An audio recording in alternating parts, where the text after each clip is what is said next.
Patrice McMahon is director of the University Honors Program and the Dean's Professor of Teaching and Learning in the Political Science Department.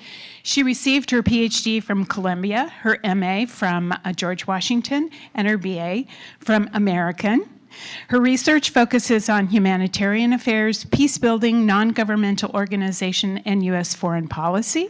She's the author of several books, numerous journal articles, and the recipient of several teaching awards. I give you this background because I think it helps set the stage for why Dr. McMahon was selected to be the director of the honors program 2 or 3 years ago. I don't know, how long have you been in the role? 4th year, okay. Earlier this month, it was announced that Patrice was selected for a 22-23 Fulbright Scholars Award, and she'll be traveling to Poland to teach and continue her research in grassroots activism in Central Europe. A very timely award, I might say. As a member of the University Honors Program Advisory Council, I've observed firsthand how her unique perspective and innovative approach to experiential learning have elevated an already great honors program to new heights. Today's panel is just one example of her commitment to providing a challenging and creative academic program for the most talented and highly motivated students.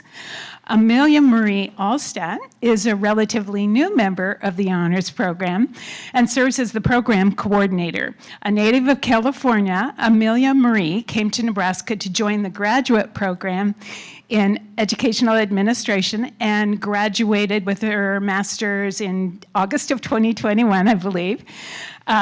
Marie's thesis topic reflected a unique interest in examining the little told experience and perspectives of a child of disabled adults and integrated a personal interest in theater into the thesis itself.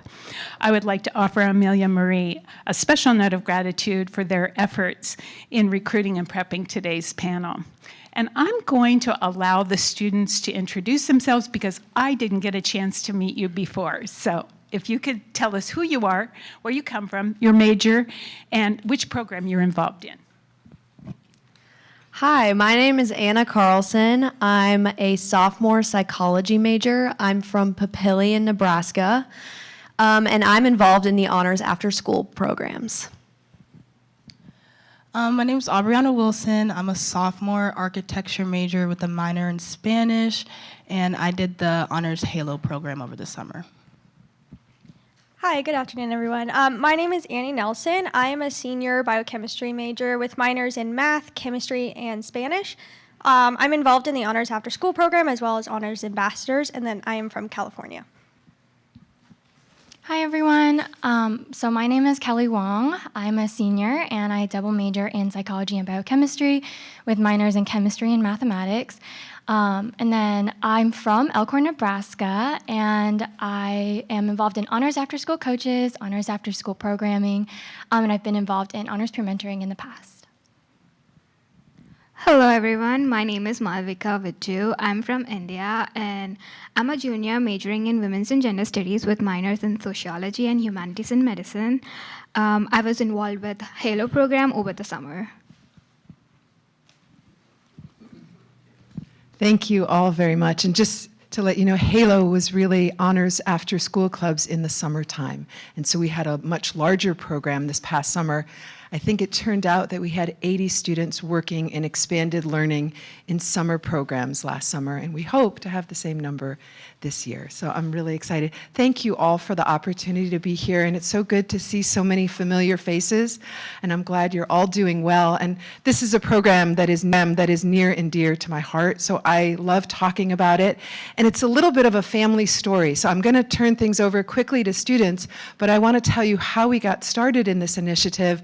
And because it's a family story and relates to my daughter who turned 25 today, Rita was asking about her, it really started with my daughter Hannah.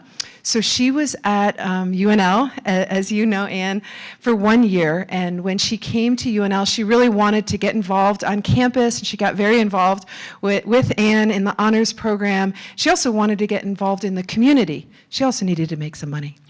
And so she was kind of complaining to my husband one night about, where can I, do something that's meaningful, and I need to get paid, and blah, blah, blah. And my husband, Jeff Cole, who works at Nebraska Children and Families Foundation, and just truth here, he's the network lead for the after-school clubs and after-school programs throughout the state of Nebraska, and works with a lot of national foundations on expanded learning, and that's summer learning, before school, and after-school learning. So he said to Hannah, well, Hannah, what experiences have been most meaningful to you, and what do you want to do? And she said, well, I always loved taking Chinese. She started in a summer program here at the Asian Community Center when she was 6, studying Chinese. She's now living in Taiwan on a government scholarship, working on her Mandarin. So that summer program that she started here in Lincoln, and it was probably one of the cheapest programs, it's one that she wanted to go to, and we're like, good, start studying Chinese. You may be 6, who knows, right? Well, who knows? So when she was at UNL, she said, Dad, I really liked in high school when I was tutoring and teaching Chinese to kids, and they came to the house once or twice a week, and she taught them and got them excited about Chinese. So we said, well, why don't you do that in some school here in Lincoln? So she went back to Prescott Elementary School, talked to the principal, and said, I'd like to teach Chinese here and have a Chinese club. The principal, who is now retired, said, we'd love that, and we can pay you. And she said, even better, right? So she started this club, this Chinese club, and it was really funny because, when your kids grow up and they do things, you're excited and you're proud, and you also kind of laugh because she would come home and, after she would teach this club, it's about an hour, right? Is that how long the club's? It's about an hour. She would fling herself onto the couch. You have no idea how hard it is to teach kids. This is an hour, right? They don't listen. And my husband and I, yeah, really? They don't listen to you, really? And then Tommy's beating up, Sally, and then Sally was crying, and then, we didn't do, and she would just talk on and on. We'd eat dinner, and she'd talk about all the things that she learned. She learned problem solving. She learned communication. She learned how to figure things out. I don't know if it was the best experience. I think the best experience was working with Anne in the honors program, but it was a very meaningful experience for her. Right now, one of the things she's doing in Taiwan is working in the expanded learning space to help them make some connections with community organizations to try to build these same kind of after-school and summer clubs in Taiwan. So for us, right, we knew that this is exactly what Hannah needed. She needed some contact with the community. She needed opportunities to practice skills. She needed to make a little money. So when I became the director of the honors program, I thought this is a real community need. I know this not only because my husband has been involved in after school, but I know some of the providers. Civic Nebraska is also a provider of after school programs. And Adam Moorfeld, who's also on Friends of Honors, said, you know what? We have money to pay people. We just don't have smart, energetic, fun, creative people to work in the after school space. And I thought, I do. I have smart, creative, fun people who have a ton of energy, a ton of passion, and really care about their community, and maybe need to get paid as well, right? We have that. We can make it work. So we started that about 4 years ago. And instead of just having students work in the after school, we've made it part of the curriculum. They create basically a curriculum and activities, and they submit that as well as other reflections on their experiences to help them think about what they're learning and how they're doing what they're doing in class so that they can learn from the experience. And then they upload their activities and their club ideas to this website, this repository. And you can see we've had 7,000 downloads. This year, we've had 3,700 downloads from people all over the world that are taking their ideas of the clubs they've done in Lincoln, Nebraska, all over the world. I mean, it's cool stuff. And the best thing is it's fulfilling a community need. In Nebraska right now, for every child who's in after school, there are 4 more kids who want to be in an after school program, right? For working moms, for single parents, they have to be in after school, right? If you want to have a job. During the summer, what do, right? They need a place to go, and not just a place to run around, sometimes a place to learn things, to sneak in education, right? To do the kinds of things that we know these programs really do for kids. So I think it's really fulfilling a community need, and we'll see what the students have to say about their experiences. Thank you.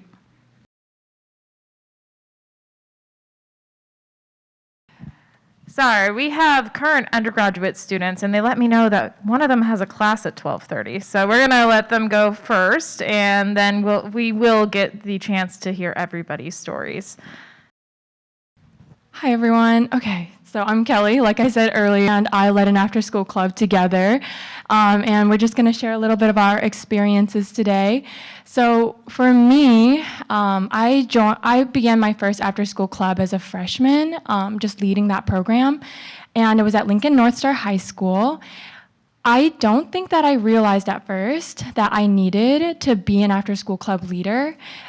For me, it was very much that as a freshman, I was starting to get burnt out. Coming to college, it was almost like eat, sleep, study, and then repeat.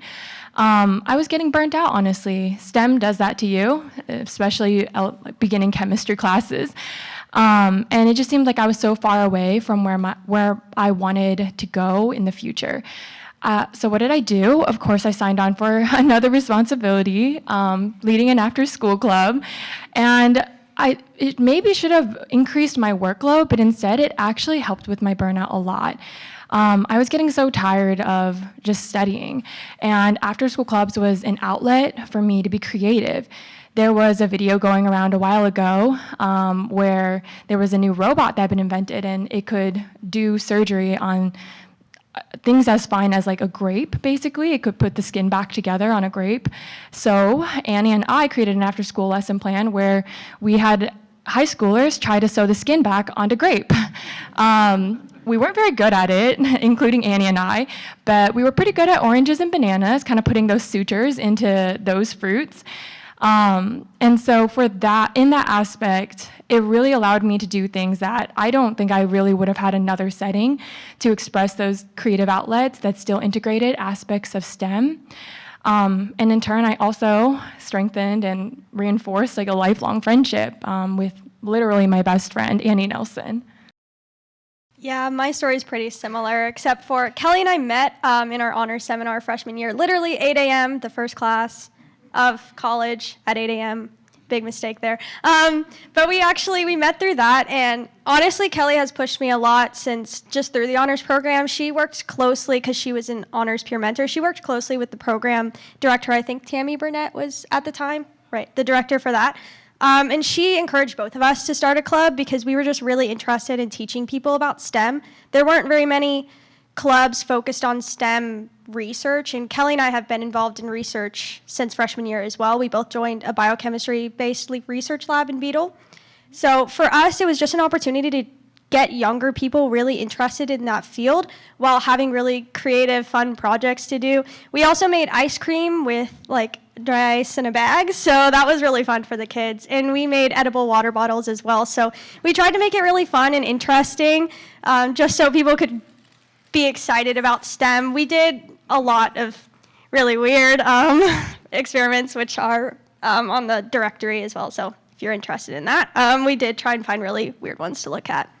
But for me, it was really just an opportunity to kind of get more involved, be able to teach. I do love teaching, so for me, it was really exciting to teach high school students. We were initially going to work with younger kids, so working with high school students was definitely a change. But I think we made an impact on them, and it definitely made an impact on me. I think I learned how to better speak in front of people, how to teach, and it made me a little bit less anxious speaking in front of larger groups as well. So for me, it was a big change in my personality and being able to grow. And so Annie kind of touched on how like Annie and I, both of us are really classically trained scientists through UNL's programs. We're involved in undergraduate research, we're obviously in STEM-based programs, and we taught after-school clubs based in STEM education. With that, as a scientist, sometimes you can't stop asking questions, stop pitching those hypotheses, and so we started wondering really like what effect are we having on the community. We originally wanted to study especially like what kind of socio-emotional learning impacts are we potentially having in these children, leading these after-school clubs and working with them every day.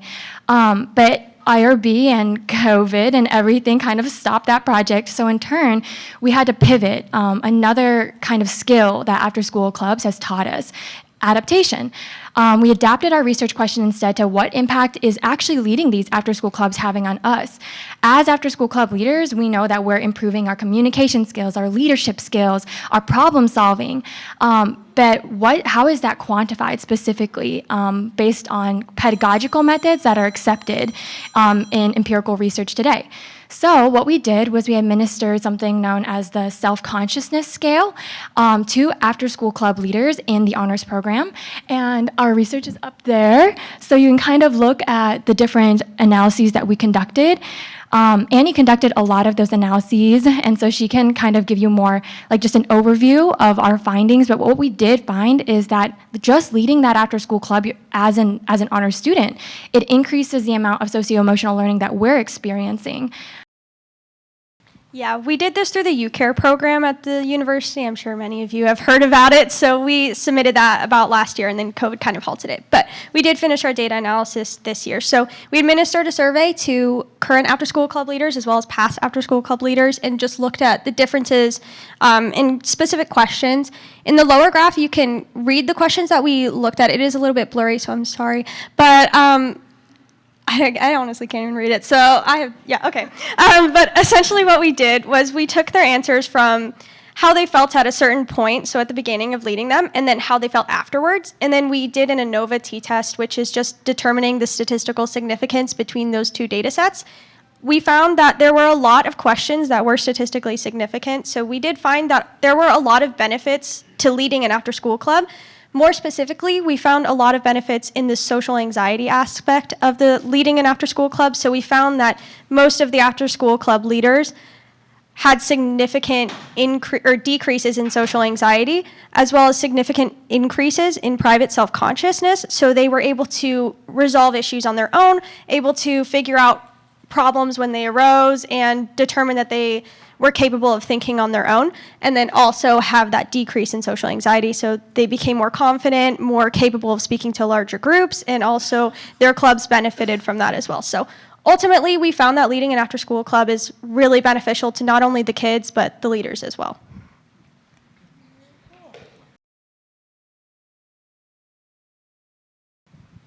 Hi again, I'm Malvika, but I go by Mal.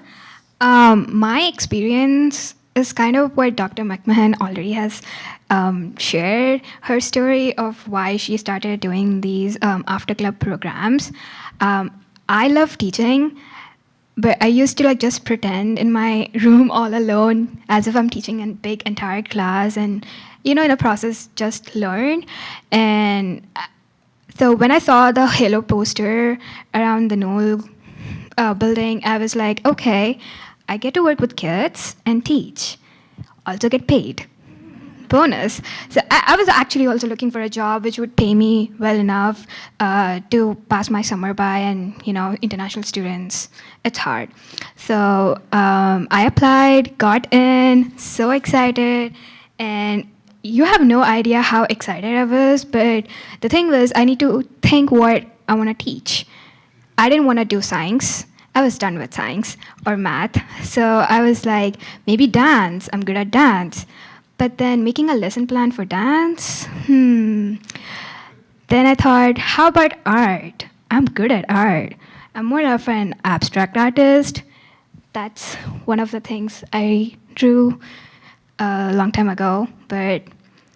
And I submitted this lesson plan to my community partner. She loved it. And we went ahead and we started doing art. The first day, I had a kid who didn't want to do anything with me, or the club, or the students. He just wanted to sit there with a grumpy face. And I asked him his name. He wouldn't tell me his name. Nope. literally didn't want to do anything with me. And that was my goal, to be friends with him. And by the end of the camp, we became friends. And I got to know that his birthday was the next day of the end day of our camp. So I made him like a bouquet out of suckers. Kid loved it. He was turning 8 the next day, so I took 8 suckers and I gave it to him. And he was one of the kids who did better at drawing. The first day, he just scribbled on the white paper with like black pencil, not pencil, colors. Yeah, but as we moved on, he started using oil pastels and he was actually listening to my instructions. That was like the best time for me. But I think this experience just made me more patient, made me think about life, what I want to do. I don't want to teach kids anymore. That's the conclusion I've come to, because they're hard, but they're lovely. They're naughty. I had to teach elementary kids from kindergarten to 4th grade. It was hard, but I do want to teach in the future. I want to retire as a professor. That's my goal. So, yeah, those were the kids. I love them, but I don't want to teach kids. Thank you for this opportunity. We love that career confidence. Hello, my name's Aubriana Wilson. Okay, so to give a little background, I'm a sophomore, which means my senior year was when COVID hit. So graduation, all that, prom was like taken away. And for me, I was always a little bit of an introvert. I did like to talk to people, but in class and stuff, I was very much silent. I didn't really talk, so communication was one of the things I always like struggled with. And another thing I struggled with was talking to children. Never liked kids. I never wanted to work with kids. Didn't want to be around kids. And then when I joined the honors program, I saw an email for the Halo program, and I applied for it. And I got accepted. And when I told my father, he was like, "You're going to be working with kids? Do you really want to work with kids?" And I was like, "No, not really, but we're getting paid." So going into the experience, I was terrified because I did not know how to teach. Both my parents are educators, so I grew up with teachers in the household, and seeing them, I was like, I'm never going to do that in my life. But we had 2 Zoom classes to prepare us and had to like make lesson plans, and I was like, okay, maybe I can do this. And then the day leading up to it, I drove to Lincoln High. I was with Park Middle School, but we were in the Lincoln High building. And I stood outside the door, and I was like, what if I just don't show up? And then I walked in, and I was like, what if they don't like me? And I was really worried that I was like, I'm gonna ruin these kids' education. They're gonna hate me. I don't know how to teach. And I was really surprised about how, not necessarily easy it is to communicate with kids, but like how fun it is to communicate with kids, because you're communicating with people who are younger than you and have like different perspectives on life. And it made me feel really old. When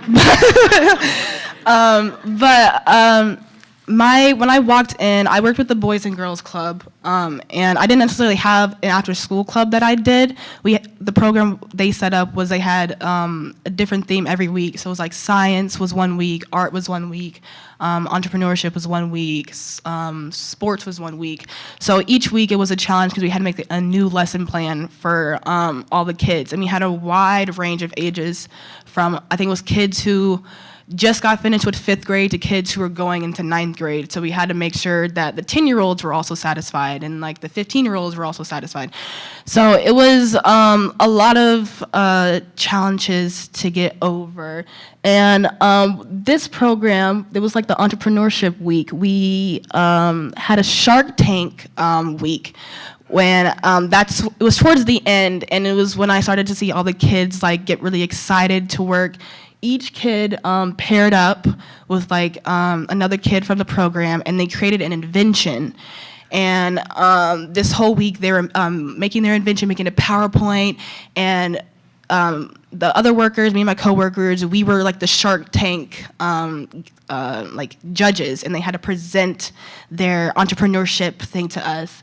And at the end, we didn't even know this was happening. The Boys and Girls Club, we chose a winner, and they granted the students $100 for winning the Shark Tank thing. So that's what's it, Jock and Sean, and they were very surprised and very happy. They had this cool invention where they created sneakers for every sport, and you could take off the sole of the sneaker and put like on cleats for soccer and like skates for hockey. And it was really interesting to see how many kids made inventions that would help their community.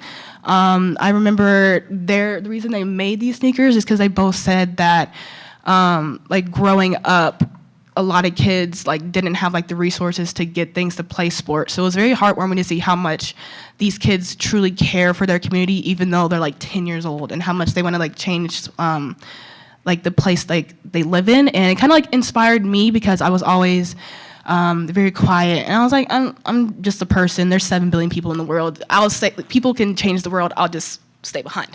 So it kind of helped me get out my shell and maybe realize that I can make a difference, and it was really fun throughout the experience. I still don't want to teach kids, but it was a really fun 6 weeks. I was there 11 to 6 every day for 6 weeks, and that's them painting rocks outside in the 100-degree heat.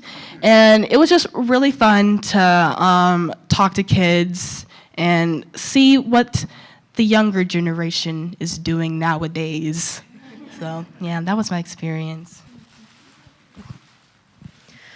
Okay, hi everyone. Like I said earlier, my name is Anna. My partner and I have been running a honors after school club for 2 semesters now. We run a leadership club, and so we got an email over the summer that was just saying, hey, like if you want to get involved, there's this thing called after school programs, and you can really choose whatever topic you want and teach kids about it. And I was really drawn into that because I have a passion for leadership. I have been in a lot of leadership roles in my life. I took a year-long class in leadership in high school. I've been a soccer team captain at my high school, and I just know the value of leadership, and I think it's really important to also teach that to the younger generations so that they can grow up understanding the importance of leadership and what they can specifically bring with their unique qualities and strengths. So yeah, my partner and I wanted to teach kids about leadership, and so we signed up. We preferred originally to teach elementary schoolers, and we got assigned to a middle school, which I was a little nervous about, if I'm being honest. I have a brother who's in middle school, and I know how challenging middle schoolers can be. But I didn't know what to expect. On the first day, we went in, we had a structure with our lesson plans every week, and we were gonna go, we were gonna give a portion of our lesson with lecture, content, material, and then we were gonna end the lesson each week with an activity. We thought this would work great. We thought it would go awesome. We found out that the students didn't necessarily want to always listen to what we had to say, which is understandable as middle schoolers, but something that we were really surprised about is just how genuinely curious they were about our lives. They were always asking questions about like what we did, what we were involved in high school, and I just think they really wanted to learn from us and our experiences. So we kind of started adapting and tailoring our lesson plans to them. We asked them at the end of every club what they wanted to hear about, what activities, groups they were in, and we kind of worked around their schedules and what they were involved in and started helping them learn to apply leadership skills in each one of the specific groups that they were involved in, which I thought was really cool. And it was just awesome to see from the very first day. A lot of the students weren't very talkative, didn't really want to participate, but throughout the club, which was 1 day a week for about 9 weeks. And it was just really cool over the span of those 9 weeks to see their growth and their willingness to participate. And by the end, I could just really see them come out of their shell. And it was really great to see that. So because of that, my partner and I wanted to run this club again, but this time we really wanted to go to an elementary school. So we did. We now teach this same club of leadership with 3rd through 5th graders at Clinton Elementary School. We actually thought that elementary school would be a lot easier to teach, but we were very naive about that. It was kind of a shock the first day, I would say. The elementary schoolers were they wanted to do other things active. They wanted to be active. They didn't want to listen to us. They wanted to go outside, and we were like, no, we can't go outside. We have to stay in the class. So what we did with them is we just really started implementing activities and games. We didn't really know how this was going to go, but they responded very well to this. They loved doing activities, and we incorporated a lot of teamwork and communication skills within these activities. A lot of them were just like minute-to-win-it games or like team-based games where they would compete against each other. And then we would hold discussions after each of these activities and just kind of ask them what they thought and what they learned from it. And they were very willing to apply what they learned by doing these activities and little games to leadership. And I feel like just being adaptive in our lesson plans has been one of the things I learned the most. And honestly, it really has prepared me for my career. I am pursuing occupational therapy in pediatrics. So I've always wanted to work with kids, unlike a lot of the people up here, but this has kind of solidified that I really do love working with kids. I love seeing the growth and development over even just 9 weeks, but it just makes me so much more excited to get into my career and be able to work with children every day and see the impact that I can have in their lives and the impact that they can have in mine as well. Thank you all so much. I want to make sure that I thank the panel, and particularly Kelly.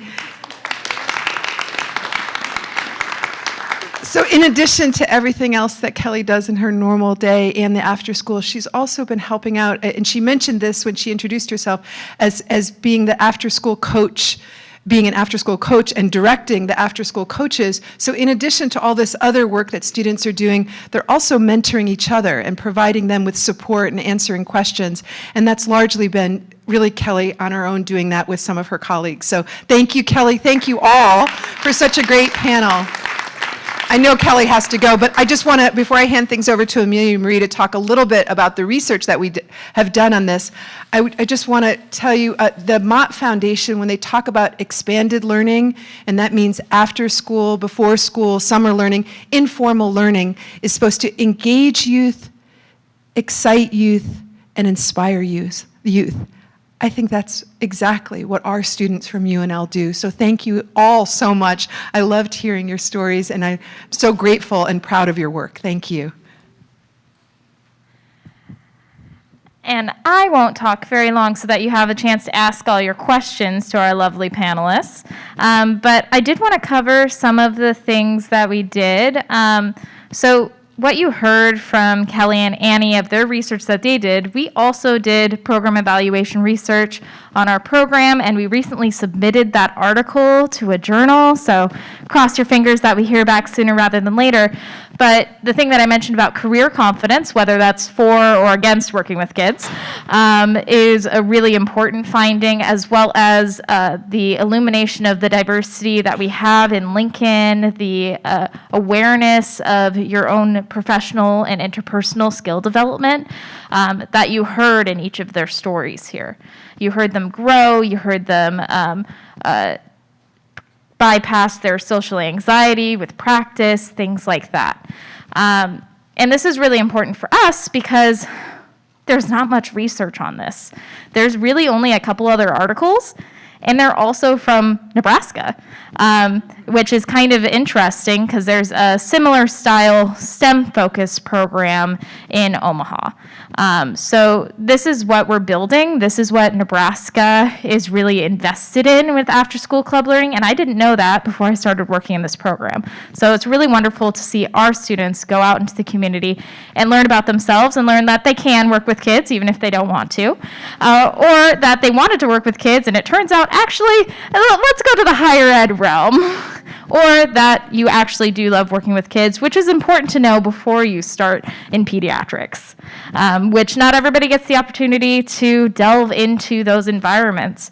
And Also, additionally, growing from a volunteer-based program to a paid program is also a really big opportunity for our students to value their work and to also make sure that they can carve out time in their schedule to dedicate themselves to the community.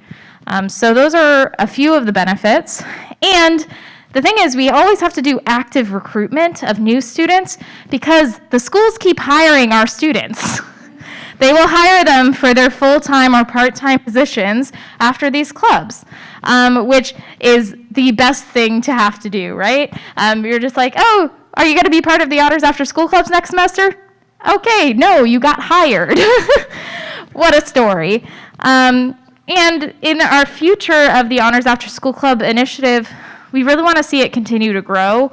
We want it to be stable as well. We want our community to know that honor students, and you don't have to be an honor student to be part of this program. Mal is not an honor student. To dedicate yourselves to the community, to expand it, and to have our community come to us so that we can help them. Recently, we hosted the CLC hiring fair to help get students interested in these summer learning opportunities. And we've partnered really well with Lincoln Public Schools and the community learning centers in order to up the pay, up the involvement, and really involve that mentorship aspect as well. So that's where we see the future of the Honors After School clubs, just continuing to grow and making sure that we continue to have that community involvement. Yeah. Thank you all for being here.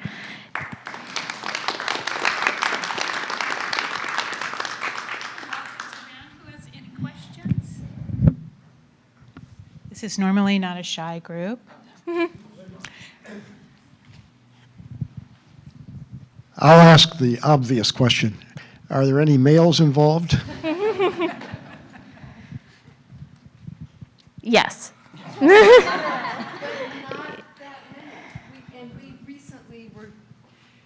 Not that many. And Jim, I have a lot of data that suggests that this is something we should be concerned about, is young males are less likely to get engaged in community activities, extracurricular activities on campus. And what we've now noticed when we look at awards, like this year, 80% of our students who are getting awards are females. So there is an impact. And it is worrying to me because what we're hearing from male students about their mental health is that they are not getting out and finding some other things to do that provide them with some fun and help them with mental health issues. So, do you happen to have some data available regarding the impact of your interaction with the students, whether it's feedback from the parents, the school, or whatever? No, Jake, we don't yet. And one of the reasons is just going through the IRB and being able to do that it's a kind of a long process, as some of you know really well. There is some data on the effect on youth for students in Omaha. So when Amelia-Marie was talking about that, there's a faculty member there whose last name is Katakuchi, and she does cancer research. She's also been super involved in after-school programs. She has one specific after-school program called STEM for You that she works with several public schools to implement that one after-school program. So it's a somewhat different model, and she looks at the impact on the youth in Omaha from these STEM for You programs, as well as the impact on the mentors themselves. But it's a little bit different model, and she's been doing that for much longer. And I'll have to say that one of the big differences between the STEM for You program and UNO is it relies on a lot of grant support and investment and a lot of money, and I don't know how much money exactly. Ours costs our university nothing. I mean, we would like to see a full-time position that is devoted to community engagement and maybe not just after school clubs, but after and summer. But this is one of many jobs that Amelia-Marie does in her time in honors. I mean, she wears a lot of different hats. This year we hired a graduate student to help support and provide scaffolding for the students, but it's often students helping other students in a voluntary capacity. We don't pay Kelly or any of the other students to answer questions, to provide scaffolding and support throughout the program. So most of it is just people offering their time. How do you select which Title I buildings you have these programs in? So we'll partner with anybody that reaches out to us and gives us communications and information. And it really depends on the students' schedules. So the reason why Anna and their club got matched with the middle school was because they had the availability that matched with the middle school. We could not match them with an elementary school that semester. And that changed the next semester. I was able to match them with an elementary school. So that's partially why. And they were fine with that change. And how many schools are you working with now? Right now, we have 19 active clubs at about the same number of sites. So there are 29 total CLCs in our community. So we're working with any number of them at a time. We usually have about 20 clubs a semester.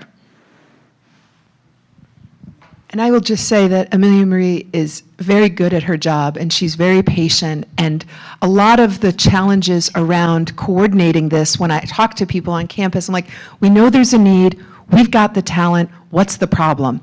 Well, the problem, it's really more challenges, is that the people who run the CLCs, the community learning centers, are really busy working with kids. They don't often have time to respond to emails. And students are really busy, so somebody's got to match them up and coordinate their schedules, which takes a lot of time. And sometimes Amelia-Marie will reach out to schools and, remind them and send them emails, and then students have problems getting paid. So a lot of it is just logistical issues. She's worked out really well, but that's one thing that I think the next article that we write will be about how you set up this model and some of the challenges of community collaborations and community partnerships, because it really requires someone like Amelia-Marie who understands the communities and worked with different centers and realizes that their focus, they don't have a lot of people. We work with the Malone Center. Don't have a lot of money and a lot of people to send emails. They're working with their kids. They're implementing the programs. So she's someone who would go to the Malone Center and say, I understand you can't respond to email. Let's talk and figure out how we can address this issue and send more kids your way. So I think that's really important, to have somebody who handles and is good with the logistics and the partnerships.